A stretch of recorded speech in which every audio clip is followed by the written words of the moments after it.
Если появился гул в печке на Kia Rio 4, то скорее всего в вентилятор попала какая-нибудь грязь.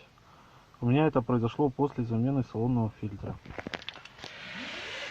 Значит, для того, чтобы достать оттуда какую-нибудь грязь или листочек, что туда попало, необходимо вот откинуть багажник, бардачок, достать, значит, сам фильтр и вот туда вот пролезть рукой и пощупать, что там, может быть, что-то валяется. У меня валялся там вот этот листочек. Из-за него печка страшно гудела. Достал листочек, все отлично.